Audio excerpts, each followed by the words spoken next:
Hello friends, welcome to the accounting guy. Management accounting के third chapter में हम आ चुके हैं, जिसका नाम वर्किंग कैपिटल मैनेजमेंट है कि नहीं। अभी समझते हैं वर्किंग कैपिटल मैनेजमेंट होता क्या है। वर्किंग कैपिटल मैनेजमेंट मतलब अपन क्या रहता है, सीन पहले समझने से पहले ना, उसके पहले क्या रहता है, दो पार्ट रहता है, फिक्स्ड कैपिटल और वर्किंग कैपिटल। बट हमको चैप्टर नाम तो वर्किंग कैपिटल है, तो हमको वर्किंग कैपिटल ही पढ़ना है। बट हम थोड़ा नहीं जो पढ़ना है तो अभी थोड़ा देख लेते हैं एक बार। क्या फिक्स्ड कैपिटल रहता है, क्या फिक्स्ड कैपिटल हमने पहले पढ़ा। फिक्स्ड मतलब क्या, जैसे लैंड हुआ, बिल्डिंग हुआ, है कि नहीं। वर्किंग कैपिटल क्या होता है, इन्वेंट्री हुआ या फिर रिसीवेबल हुआ, तो ये सब होता है वर्किंग कैपिटल। अब वर्किंग कैपिटल का मतलब क्या होता है, ये डाउट आता है बच्चे लोग में। वर्किंग कैपिटल आप मतलब होता क्या होता है ना, एकदम सिंपल वे में, कोई इंग्लिश का डेफिनेशन नहीं, कोई एकदम सिंपल एकदम लैंग्वेज में, कि डेली टू डेली मतलब जो एक्सपेंसेस होता है, ज़्यादातर खर्चा जल्दी से जल्दी होता है या फिर इनकम जो भी होता है, सब वर्किंग कैपिटल में आता है कि नहीं। हमने ईयरली वाला तो पिछले चैप्टर में भी किया था, है कि नहीं। बट इसमें वर्किंग कैपिटल मैनेजमेंट में ना ये सीन है कि डेली टू डेली एक्सपेंसेस या फिर जो भी होता रहता है, सब वर्किंग कैपिटल मैनेजमेंट में होता आता है कि नहीं। इसका यही मेन मोटिव। तो एक थोड़ा सा फिर भी एक डेफिनेशन देख लेते हैं हम लोग। क्या है, बिना डेफिनेशन के बुक बढ़ता नहीं पेट, मतलब मार्क्स मिलता नहीं, है कि नहीं। जैसे थियरी फॉर्मेट में आया और बोले तो हमको डेफिनेशन लिखना पड़ता है ना, तो हम डेफिनेशन लिख देंगे। क्या रहेगा, अब इसमें बोला है the sum of the current asset is the working capital of business. मतलब कुछ ऐसे करंट असेट है जो वर्किंग कैपिटल ऑफ बिजनेस, मतलब बिजनेस के लिए वो वर्किंग कैपिटल के रूप में अहम मतलब उनका रोल है कि नहीं। कुछ करंट असेट होते हैं, करंट असेट मतलब कैसा, स्टॉक हुआ, डेटर्स हुआ, है कि नहीं, ये सब करंट असेट हुए, तो वो वर्किंग कैपिटल का काम करते हैं, क्योंकि उनका अमाउंट हमेशा चेंज रहता है, वो करंट असेट में आते हैं, कि नहीं। ये सीन हुआ। अब इसमें अंदर क्या आता है, ऑपरेटिंग साइकिल करके एक चीज़ आता है। अब उसके अंदर क्या रहता है, पहला आएगा रॉ मटेरियल। अब बच्चों को डाउट होता है रॉ मटेरियल क्या है। अरे यार, इतना भी डाउट नहीं आता है क्या, मैं मन से कुछ भी सोच रहा हूँ। रॉ मटेरियल तो सबको ही पता है 11 से, क्या है, नाम जैसे कोई भी पढ़े। रॉ मटेरियल मतलब कोई सा गुड्स रहता है जिसको हम परचेस करते हैं कि नहीं, बिजनेस के लिए रॉ मटेरियल, ताकि उस बिजनेस में हम कुछ भी सामान बनाते हैं तो पहले रॉ मटेरियल परचेस करेंगे ना कुछ सामान, कि डायरेक्ट ऑटोमेटिक जम्बूरा बोल दिए तो आ गया नहीं ना, तो सामान करना पड़ेगा परचेस। तो रॉ मटेरियल परचेस करेंगे, है कि नहीं, जो सामान रहता है। उसके बाद वर्क इन प्रोग्रेस, आगे स्टेप बाय स्टेप जाएंगे क्या, उधर दिख रहा होगा आपको डायग्राम। तो वर्क इन प्रोग्रेस आएगा। वर्क इन प्रोग्रेस मतलब क्या होता है कि काम चल रहा है। ऐसा आपको मजाक मजाक में बोल देते ना कि वर्क इन प्रोग्रेस, कोई दोस्त एक काम बोलता है तो उसको बोलते वर्क इन प्रोग्रेस हो रहा है, उसको बोलते हैं। मतलब कि अपना क्या, दोस्त वाला सीन नहीं है यहाँ पे, बिजनेस वाला सीन है। तो बिजनेस में सीन क्या रहता है कि मतलब गुड्स हमने दिया तो कंपनी वाले जो वर्कर रहे हैं बोले वर्क इन प्रोग्रेस, मतलब अभी काम चल रहा है, हो रहा है। अब एक चुटकी बजाने पे तो होता नहीं, है कि नहीं, बस कार्टून में होता है वैसा। वर्क इन प्रोग्रेस हो गया। उसके बाद क्या आगे वाला क्या है, फिनिश गुड्स। मतलब अब वर्क इन प्रोग्रेस जिंदगी भर रहेगा क्या, नहीं ना, कभी नहीं तो कभी बन के रेडी हो जाएगा ना गुड्स तुम्हारा। तो फिनिश गुड्स मतलब फिनिश मतलब गुड्स तुम्हारा बन गया, खत्म हो गया, है कि नहीं। उसके बाद क्या रहेगा, फिनिश गुड्स होने के बाद तुमने गुड्स क्यों बनाया, भंगार के लिए बनाया क्या, नहीं ना, जो यूज है उसके लिए, क्या यूज के लिए, सेल के लिए, बेचने के लिए बचा है कि नहीं, बेचने के लिए बनाया तो सेल। उसके बाद क्या रहेगा, सेल रहेगा। उसके बाद क्या रहेगा, रिसीवेबल, है कि नहीं। रिसीवेबल रहेगा मतलब क्या, बेचने के बाद हम कोई क्रेडिट पे बेचेंगे। एकदम इजी वे में समझाता हूँ मैं, जो डायग्राम में दिया एकदम इजी वे में। आप सेल करोगे तो कोई क्रेडिट पे लेता है, कोई कैश पे लेता है कि नहीं। क्रेडिट पे लेगा, अगर आपने उसको दिया, है कि नहीं, आपने दिया उसको 10,000 रुपीज़ का गुड्स, तो उसके बाद आपके पास आप बोलोगे यार, जब बैलेंस शीट चेक करने लग जाओगे तो आप बोलोगे यार पैसा तो आया नहीं, सामान चला गया। बट उसमें डेटर्स बोलते हैं उसको, डेटर बन जाएगा ना आपका वो, कि मतलब इतने टाइम बाद, मैं 2 महीने बाद सर दे दूंगा, मैं अभी मेरा पैसा नहीं है, उधारी है, ऐसा वैसा जो भी बहाना मारेगा, तो उसको बोलते हैं डेटर, है कि नहीं। इसमें डायग्राम में नहीं बताया, मैं आपको ईजी में बता दे रहा हूँ। रिसीवेबल मतलब जो रिसीव करेगा, और जब भी 2 महीने बाद या जब भी पैसा देगा तो पैसा आ जाएगा कैश। फिर वो पैसा से हम क्या करेंगे, रॉ मटेरियल फिर बनाएंगे। ऐसी तो चलता है ना सब कंपनीज का यूज़, है कि नहीं। इसको क्या बोलते हैं, ऑपरेटिंग साइकिल, है कि नहीं। अब उसके बाद क्या सीन है, ये हम लोग रॉ मटेरियल जो रहता है उसका कंज्यूम का एक एंट्री देखते हैं। ये एंट्री थोड़ा सा याद रहना चाहिए, है कि नहीं। लेकिन आज सबसे पहले मेरे को शुरुआत में बोलना चाहिए था, आप बोल रहा हूँ मैं। वर्किंग कैपिटल मैनेजमेंट में सीन क्या है, हमने पिछले चैप्टर में सब फॉर्मेट पढ़ा था, तो उसमें वर्किंग कैपिटल छोटा सा पार्ट था किसका, वर्टिकल बैलेंस शीट का। वर्टिकल बैलेंस शीट के अंदर आता था वर्किंग कैपिटल मैनेजमेंट। तो उसका फॉर्मूला क्या था, current asset minus current liability. मतलब जितने भी करंट असेट है, स्टॉक डेटर जो भी आएंगे, उसमें से करंट लायबिलिटी माइनस करेंगे ना हम, तो जो अमाउंट मिलेगा ना उसको बोलते थे वर्किंग कैपिटल मैनेजमेंट, है कि नहीं। तो मतलब ये नाम नहीं हुआ कि अंदर से एक छोटा सा टॉपिक निकाल के चैप्टर का नाम पड़ गया तो फॉर्मूला चेंज हो जाएगा। फॉर्मूला सेम वही है, current asset minus current liability. इसके बिना आप चैप्टर में कुछ नहीं कर पाओगे, है कि नहीं। बट हम आगे देखेंगे, स्टेप बाय स्टेप देखेंगे, तो थोड़ा हाई चीज़ है बाद में करेंगे, है कि नहीं। ये हुआ सीन। अब इसके बाद मैं बोल रहा था ना raw material consume. Raw material consume की एंट्री ये है कि opening stock of raw material, जो भी क्वेश्चन में दिया जाएगा, इसमें ज़्यादा दिमाग नहीं दौड़ाना है कि नहीं, दिमाग का खपत कम करने का। Opening stock of raw material करेंगे, ऐड परचेस ऑफ। अब ऐड क्या होगा, 500 रुपये का सामान था आपके पास, आपने और 500 का ला दिया तो 1000 का होगा ना, कि नेगेटिव में हो जाएगा, नहीं ना, तो बढ़ेगा ना। तो परचेस करेंगे तो ऐड, फिर ऐड कैरेज इनवर्ड। अब कैरियज का पैसा दोगे आप, कोई बोझा वोझा उठा के लाया या फिर फैक्ट्री तक आपके लाया, तो कैरेज का पैसा दोगे तो आपका वैल्यू बढ़ जाएगा ना।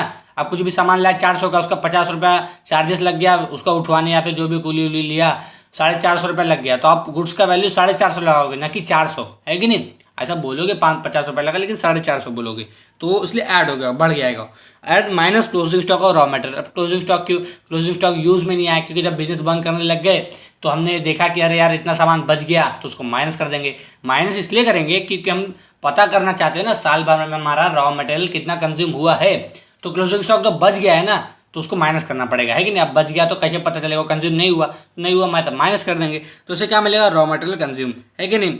या फिर ये सब एक्सपेंसेस आते हैं ना, ये क्वेश्चन में हम फॉर्मेट देखेंगे ना, जब हमारा फॉर्मेट आएगा तो उसमें ये सब एक्सपेंसेस ऐड हो, जैसे फैक्ट्री एक्सपेंसेस हुआ, ओपनिंग स्टॉक और वर्किंग प्रोग्रेस हुआ, और क्लोजिंग स्टॉक तो हमेशा माइनस होता है। क्यों माइनस होता है बताने की जरूरत नहीं है कि नहीं, क्यों बताने की जरूरत है। क्लोजिंग स्टॉक अब भी डिस्कस किया हमने। क्लोजिंग स्टॉक का क्या डिसीजन रहता है कि आप उसका यूज ही नहीं है, उसके करके करोगे क्या, है कि नहीं। उसके बाद क्या चीज़ें, वर्किंग कैपिटल के अंदर दो है। अब दो क्या है, ग्रॉस वर्किंग कैपिटल और नेट वर्किंग कैपिटल। हमने उतना ही पढ़ना है ना जितना यूज़ है यार, ये आलतू फालतू पढ़ के मतलब नहीं है कि नहीं। जितना पढ़ना है, जितना सम लायक हो, अपने को यूज़ है, एग्जाम में आएगा, उतने करेंगे, है कि नहीं। दो है, क्या है, ग्रॉस वर्किंग कैपिटल और net working capital. Gross working capital में क्या रहता है, टोटल ऑफ करंट एसेट, मतलब करंट एसेट का जितना भी अमाउंट आएगा ना टोटल, अभी थोड़ा सा पल्ले कम भी पड़ेगा, 1-2%, 5%, क्या मैं बोलता हूँ 90%। इंट्रोडक्शन थोड़ा थोड़ा समझेगा, फिर डाउट भी होता है ये कैसा कैसा, लेकिन जब सम करते हैं ना तो कुछ ज़्यादा अच्छे से समझेगा। सम करते जाएंगे ना, ये जरूरी है समझना इंट्रोडक्शन, लेकिन जैसे सम करते जाएंगे ना स्टेप बाय स्टेप, आपको भी पता, सम करते जाएंगे तो आपको एकदम ईजी वे में पता चल जाएगा कि हाँ ये, क्योंकि हमको ना जैसे सब बोलते हैं ना कि पढ़ाई के साथ कहीं जॉब करने जाओगे तो पढ़ाई के साथ क्या, पढ़ाई बस नहीं चाहिए रहता है, कहीं अगर प्रैक्टिकल नॉलेज भी कहीं जॉब आपने किया है तो आपको जल्दी जॉब मिल जाती है कि नहीं, कि मतलब इसको बताना नहीं पड़ेगा क्या करना है क्या नहीं करना है कि नहीं। वैसे इधर का भी सीन है कि नहीं। करंट एसेट का क्या सीन है, इंट्रोडक्शन समझे थोड़ा समझना भी चाहिए, एकदम पल्ले ना पड़े ऐसा नहीं रहना चाहिए। उसके बाद समझ करने लग जाएंगे ना तो हम एकदम अच्छे से देख लेंगे, है कि नहीं, कहाँ पे आता है, क्यों आता है, फॉर्मेट कैसा है कि नहीं। उसके बाद क्या, ग्रॉस वर्किंग कैपिटल का ये सीन है, टोटल ऑफ करंट, मतलब करंट एसेट का जितना भी टोटल अमाउंट आएगा उसको बोलेंगे ग्रॉस वर्किंग कैपिटल। ग्रॉस मतलब उसमें टैक्स और इंटरेस्ट जो भी बचा रहता है उसको ग्रॉस बोलते हैं। हम लोग फाइनेंशियल अकाउंटिंग में करते थे ना ग्रॉस, फिर जाके नेट आता था। नेट मतलब उसमें कुछ बचा नहीं है, और डायरेक्ट हमको उतना जाके मिलेगा, बट ग्रॉस उतना मिलेगा नहीं हमको, उसमें से टैक्स जो भी होगा गवर्नमेंट का या फिर जो भी एक्सटर्नल लायबिलिटी रहेगा वो माइनस होकर जब नेट मिलेगा ना, तो नेट मतलब इतना इनकम है हमारी, है कि नहीं। और दूसरा है नेट वर्किंग कैपिटल। नेट मतलब नेट का फॉर्मूला वर्किंग कैपिटल जैसे ही रहेगा कि current asset minus current liability. अब ये कैसा क्यों रहेगा, मैं अभी बोला ना नेट मतलब क्या, उतना ही मिलेगा आपको, तो उतना मिलने के लिए सेम फॉर्मूला रहेगा, करंट एसेट का अमाउंट माइनस करंट लायबिलिटी करोगे नेट वर्किंग कैपिटल बोलेंगे। वर्किंग कैपिटल और नेट वर्किंग कैपिटल दोनों सेम है कि नहीं। नेट नहीं बोला इसका मतलब ये नहीं कि वही है, लेकिन सेम है क्योंकि फॉर्मूला पे तो सेम है ना उसका। अब इसके बाद क्या देखेंगे हम लोग, वर्किंग कैपिटल मैनेजमेंट का जिससे सम करते हैं ना तो उसका फॉर्मेट होता है ना, जैसे फर्स्ट चैप्टर में किया था सेकंड का फॉर्मेट रहता है ना, वैसे ही थर्ड में भी फॉर्मेट है उसका, किसका, वर्किंग कैपिटल मैनेजमेंट का। अब फॉर्मेट क्या, मैं पहले बोला शुरुआत के वीडियो में बोला था कि वर्किंग कैपिटल मैनेजमेंट का फॉर्मूला है current asset minus current liability. बस ये ही दो चीज़ याद रहना चाहिए बस, और कोई टेंशन ही नहीं है। ये तो याद हो गया ना, पूरा फॉर्मेट याद हो गया समझ लो, है कि उसके अंदर क्या आता है, वो दोनों में से कौन सा इसमें आता है कौन सा उसमें आता है, बस इतना पता रहना चाहिए। अब इसका फॉर्मेट देखने का क्या दिया है, करंट एसेट में करंट लायबिलिटी बोला ना, बस इससे ज़्यादा पढ़ने का ही नहीं है यार अपने को, बहुत इजी चैप्टर है, बहुत इजी। करंट एसेट के अंदर क्या है, स्टॉक इन ट्रेड, है कि नहीं। स्टॉक इन ट्रेड मतलब जो बेचने वाले हम लोग ट्रेड में, है कि नहीं। स्टॉक इन ट्रेड में क्या आएगा, raw material, work in progress and finish goods. ये तीनों का एकदम बेस्ट एकदम बताया मैं। रॉ मटेरियल मतलब हमने सामान लाया किसके लिए, बिजनेस के लिए, किसी और टाइम पास के लिए नहीं, है कि नहीं। रॉ मटेरियल लाया, वर्क इन प्रोग्रेस मतलब बन रहा है, फिनिश गुड्स मतलब बन के रेडी हो चुका है, ये किस में आएगा, करंट एसेट में। उसके बाद आया सेकंड क्या, डेटर्स। ये स्टॉक इन ट्रेड के अंदर तीनों आते हैं, raw material, work in progress and finish goods. उसके बाद सेकंड क्या, डेटर्स आएगा करंट एसेट में। करंट एसेट है ना हमारा, डेटर लायबिलिटी होता है क्या, नहीं एसेट होता है ना। प्रीपेड एक्सपेंसेस हुआ, प्रीपेड एक्सपेंसेस कैसे आएगा, अब आप सोचोगे, अब आपने पहले से पे कर दिया है एक्सपेंसेस के लिए, आपको सर्विस लेना बाकी है कि नहीं, सर्विस लेना बाकी, उसको प्रीपेड एक्सपेंसेस एसेट में आएगा। उसके बाद cash and bank balance, cash का भी लायबिलिटी नहीं होती, क्वेश्चन में एकदम मेंशन ही बोल देगा तो बात आ रही है, लेकिन कैश एंड बैंक बैलेंस हमेशा एसेट ही होता है हमारे लिए, फायदा है ना पैसा हमारे लिए। उसके बाद टोटल ऑफ ए करेंगे, ए का टोटल जितना भी है करंट एसेट का, उसके बाद करंट लायबिलिटी माइनस करेंगे, है कि नहीं भले, लेकिन यहाँ पे बस वैल्यू लिखेंगे, माइनस बाद में करेंगे। करंट लायबिलिटी में क्या क्या आता है, क्रेडिटर्स हुआ, या फिर delay in payment of expenses हुआ, मतलब एक्सपेंसेस हम जो था उसको पेमेंट करने में लेट हो गया, तो उसका जो भी रहेगा अमाउंट वो आ जाएगा करंट लायबिलिटी में। उसके बाद बी का भी टोटल कर लेंगे। उसके बाद ये थोड़ा सा नया आ जाएगा, क्या नया आ जाएगा, ये अच्छा है थोड़ा, क्या सीन है, net working capital. Net working capital हमने किया ना अभी कि उसमें क्या फॉर्मूला था, current asset minus current liability. तो करंट एसेट मतलब ए है ना, और बी क्या है, करंट लायबिलिटी, तो ए माइनस बी कर देंगे, मतलब current asset minus current liability amount कर देंगे, जितना भी आएगा ऑटो कॉलम में लिख देंगे। उसके बाद करेंगे डी क्या है, डी क्या ऐड करेंगे क्या, कंटीजेंसी मार्जिन। अब कंटीजेंसी मार्जिन यार थोड़ा सा नाम बहुत अजीब अटपटा लग रहा है। अजीब अटपटा मतलब कैसा, इजी वे में समझ नहीं रहा, नेट वर्किंग नेट मतलब थोड़ा ठीक है, सुना कंटीजेंसी नहीं सुना।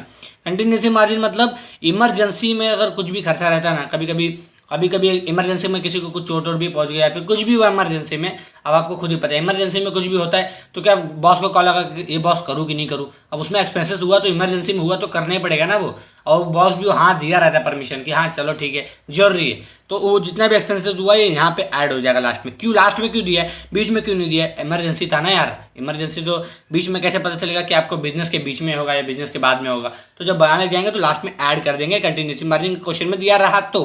उसके बाद क्या आ जाएगा, टोटल वर्किंग कैपिटल रिक्वायरमेंट, मतलब जैसे फर्स्ट चैप्टर में वर्टिकल बायस से बढ़ाता था, लास्ट में कैपिटल बढ़ा आता था, वैसे इसमें किसी का टोटल वर्किंग कैपिटल मैनेजमेंट आ जाएगा, टोटल वर्किंग कैपिटल रिक्वायरमेंट जो कि हमको चाहिए, है कि नहीं। ये क्या था, format of working capital, but इसका क्या थोड़ा सा फॉर्मूला भी पढ़ लेते हैं हम लोग, है कि नहीं। क्या, स्टॉक ऑफ रॉ मटेरियल, है कि नहीं। स्टॉक ऑफ रॉ मटेरियल मतलब कैसा, रॉ मटेरियल का स्टॉक जो लाएंगे हम लोग उसका फॉर्मूला क्या रहेगा, है कि नहीं। बजट प्रोडक्शन जो रहेगा, बजट मतलब कितना भी हमारा बजट कितना है प्रोडक्शन का, मतलब प्रोडक्शन मतलब बनाने का goods, into cost of material पर यूनिट, मतलब जो मटेरियल है हमारा जो सामान है उसका एक यूनिट का दाम कितना है, into raw material holding period, मतलब होल्डिंग पीरियड मतलब क्या होता है, कितना दिन तक वो था आपके पास, है कि नहीं।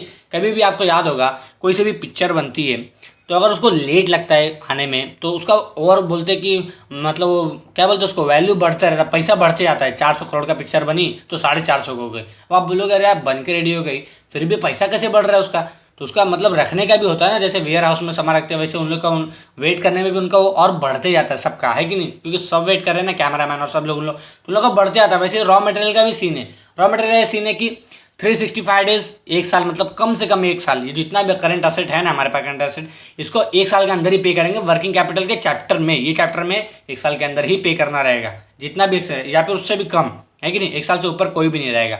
अभी क्या रॉ मटेरियल होल्डिंग पीरियड क्या है, या तो 365 डेज या फिर 52 वीक या फिर 12 मंथ। सब आप बोलोगे यार ये पागल भी गले क्या, तीनों तो एक ही है कि नहीं, मतलब वही मैं बोलना चाह रहा हूँ कि एक साल ही 365 डेज, 52 वीक या फिर 12 मंथ्स, या फिर उससे भी कम, कोई दिक्कत नहीं, ये तीनों में से कोई एक ही रहेगा, लेकिन तीनों एक साथ कभी नहीं आया, कभी सुना है क्या 365 डेज में भी किया 12 मंथ्स में भी किया, एक ही आएगा एक साल में, है कि नहीं। उसके बाद क्या है, work in progress. Work in progress का क्या सीन है, वर्क इन प्रोग्रेस का फॉर्मूला बजट प्रोडक्शन, इसमें भी वही है, पर यूनिट आ गया, ध्यान देने का, एक यूनिट का बजट प्रोडक्शन हुआ into per unit cost material 100%, per unit cost मतलब हर एक यूनिट का कॉस्ट का मटेरियल 100%, और लेबर और ओवरहेड मतलब ये दोनों 50-50 रहेगा। ये क्वेश्चन जब करेंगे ना ज़्यादा अच्छे समझेगा, फॉर्मूला बस देखने का। उसके बाद वही same into process period 365 day 52 week, जो भी मतलब कितना भी दिन लग सकता है ना, दिन या फिर वीक या फिर मंथ, दोनों तीनों में से एक आएगा। उसके बाद क्या है, stock of finished goods. Finished goods क्या है, वही same formula, budget production into cost of. ये दिखने में ना ऐसा लगता है फार्मूला यार, ये रेशियो एनालिसिस चैप्टर माफिक, इसमें भी बहुत फार्मूला का यूज ही नहीं है। सम करने लग जाएंगे ना तो ऐसा लगता है यार फार्मूला है, ये फार्मूला लगता ही नहीं, फार्मूला है एकदम ईजी लगता है, फार्मूला टाइप लगेगा ही नहीं, इसलिए मैं थोड़ा बता दे रहा था कि इंट्रोडक्शन में थोड़ा दिख जाए आपको कि कैसा इसका ट्रेलर है पिक्चर का, है कि नहीं। Cost of goods production into finish goods holding period, finish goods holding period सब में फेमस है। फिर फोर्थ क्या है, इन्वेस्टमेंट इन डेटर्स, मतलब इन्वेस्टमेंट जो है डेटर पे इन्वेस्टमेंट जो है उसका कैलकुलेशन कभी भी सेल्स प्राइस पे ही होगा, है कि नहीं, या फिर कॉस्ट प्राइस पे भी होगा, कॉस्ट प्राइस पे भी होगा या फिर सेल्स प्राइस, ये दोनों के अलावा कैसे भी नहीं होगा, है कि नहीं। अब सेल्स प्राइस का क्या रहेगा, सेल्स प्राइस और कॉस्ट प्राइस दोनों का अलग अलग रहेगा। बजट क्रेडिट सेल्स को जो बजट रहेगा per unit into selling price per unit, है कि नहीं, कितने का बेच रहे हो उसका per unit, into debtor collection period, मतलब का डेटर हम लोग क्रेडिट पे होता है ना यार, कभी भी तो क्रेडिट हुआ तो उसका क्रेडिट हमने एक महीना, कोई एक ग्राहक था वो बोला 1 महीने बाद दूंगा, एक ग्राहक बोला 2 महीने बाद दूंगा, अब सहना तो पड़ता है बिजनेस में सब कुछ, तो उसका टाइम लगता है ना, तो कलेक्शन पीरियड जितना भी रहेगा उसमें किसमें ब्रैकेट में आ जाएगा, है कि एट कॉस्ट पीरियड में क्या रहेगा, budget credit sales per unit रहेगा into cost of sale per unit, मतलब सेल का जो कॉस्ट रहेगा पर यूनिट, हाँ ध्यान देने का, पर यूनिट, पूरा टोटल लिख देते बच्चे लोग। डेटर कलेक्शन पीरियड सब में सेम है, उसमें भी वही सीन है, डेटर कलेक्शन जब होगा। उसके बाद क्या दिया, cost and bank balance, cost and cash bank balance क्या रहेगा इसका, कैश एंड बैंक बैलेंस, तो कॉस्ट लिख दिया है, गड़बड़ी हो गया मिस्टेक में, कैश एंड बैंक बैलेंस है कि नहीं। कैश एंड बैंक बैलेंस में बोलने की क्या जरूरत है यार, जितना भी डे टू डे एक्सपेंसेस होता रहता है सब इसके अंदर आ जाएगा, है कि नहीं। इसमें कोई फार्मूला होता है नहीं। उसके बाद क्या, एडवांस पेमेंट। एडवांस पेमेंट का फार्मूला क्या है, एक्सपेंसेस जो भी होता है एक्सपायर नहीं रहता है, मतलब फटाफट एडवांस पेमेंट हो जाता है उसका, फिर आके सर्विस हम लोग लेते हैं कि नहीं। एक्सपेंसेस पर 365 डेज जितना भी रहेगा उसका डेज, वीक या फिर डेज में या फिर मंथ्स में, इनटू पीरियड ऑफ पेमेंट, मतलब कितना पहले पे किया एडवांस में, है कि नहीं, वो रहेगा इनटू। उसके बाद क्या है, सन्डी क्रेडिटर। सन्डी क्रेडिटर सबको ही पता है कि नहीं, क्रेडिट परचेज होता है उस पर, है कि नहीं, क्रेडिट अलाउ सप्लायर होता है। उसका कैलकुलेटर क्या रहता है, budget production into cost per unit of raw material. Per unit याद रखना है, इसमें बच्चे बहुत गड़बड़ करते हैं, हम सम करेंगे तो देखेंगे। Cost per unit raw material into period, period मतलब वही 365 या 52 या फिर 12 मंथ्स, तीनों में से एक ही आएगा। उसके बाद क्या, credit for wages and overheads, है कि नहीं। ये क्या, इसका फॉर्मूला क्या रहेगा, वेजेस और ओवरहेड्स के लिए budget production per unit into wages और एक्सपेंसेस, वेजेस रहे या फिर कोई एक्सपेंसेस रहे उसका पर यूनिट, या फिर इनटू लास्ट वाला याद कर लो यार एकदम, है कि लास्ट में सबका सेम ही है, डेज में, वीक में या फिर मंथ में, तीनों में से एक आएगा। क्वेश्चन में दिया रहेगा, कोई टेंशन नहीं लेने का इसका। Advance for customer, advance customer के लिए रहेगा, उसका कोई फार्मूला है कि नहीं। Purchase reason into less working capital requirement तो सामने आपके पास दिख रहा है स्क्रीन पे, है कि नहीं। उसके बाद क्या, हमने परफॉर्मा तो पूरा पढ़ लिया हमने, है कि नहीं। चैप्टर एकदम इजी है, बट आपको वही याद रखना है कि मतलब करंट असेट में करंट लायबिलिटी, और करंट असेट में क्या आता है, करंट लायबिलिटी में क्या आता है कि नहीं। करंट असेट में एकदम डिटेल में अगर पढ़ना है ना आपको, अभी तो मैंने बताया एकदम डिटेल में, मतलब कैसा उसके अंदर कैसा आता है, ऑप्शनल क्या आता है, तो हम डिस्क्रिप्शन में लिंक दे देंगे, वहाँ पे आप जाके देख लेना। एकदम आपको मतलब एकदम डीप में रहेगा अच्छे से, है कि नहीं। हमने उतना अभी वीडियो में पढ़ा दिया है ताकि आपको मतलब ऊपर हल्का हल्का नॉलेज हो जाए, है कि नहीं सब। क्योंकि पूरा फिनेंशियल अकाउंटिंग आपको पढ़ा होगा 12th 11th में, तो उसका परफॉर्मा में तो पूरा पूरा जितना आता था सब दे देता था, है कि नहीं। बट पढ़ते तो हम उतना ही थे जितना हमको क्वेश्चन में आए, है कि नहीं। लेकिन इतना तो पता रहता है यहाँ पे आप वैसे ही थोड़ा जो डीप में हम लोग को डिस्क्रिप्शन में लिंक दे दिया, जाके जरूर देख लो, है कि नहीं। पूरा पूरा हमने पढ़ा दिया, इंट्रोडक्शन एकदम ईजी है। अब हम अगले वीडियो में से एकदम सम स्टार्ट करेंगे कि किस टाइप का सम आता है। बट वो हाँ, जो फॉर्मेट पढ़ा है ना करंट असेट करंट लायबिलिटी का, बहुत ईजी है वो, इतना ईजी यार आएगा नहीं। तो वर्टिकल बैलेंस शीट जो फर्स्ट चैप्टर का था वो थोड़ा सा हार्ड था, बट ये तो एकदम ईजी है ना, क्योंकि वर्टिकल बैलेंस शीट का एक छोटा सा पार्ट है ये बस। तो उसकी वजह से वो जरूर कर लो। और चैप्टर बहुत ईजी है मेरे हिसाब से, मैं बोलता हूँ ना, सब टीचर लोग बहुत लोग बोलते हैं कि अरे यार चैप्टर बहुत ईजी, तो स्टूडेंट लोग बोलते हैं ना कि अरे इनको क्या, इनको तो आता है तो ईजी बोल रहे हैं। मैं बोल रहा हूँ ये लाइन होगी जरूर, लेकिन मैं बोल रहा हूँ चैप्टर बहुत ईजी है, करोगे ना आउट ऑफ एकदम कहीं गया ही नहीं है, जो जेब में पहले से पढ़ा है कि नहीं। इसलिए जरूर करो। तो अगर वीडियो अच्छा लगे तो लाइक करो और कॉलेज फ्रेंड के साथ जरूर शेयर करो। तो मिलते हैं हमारे नेक्स्ट वीडियो में।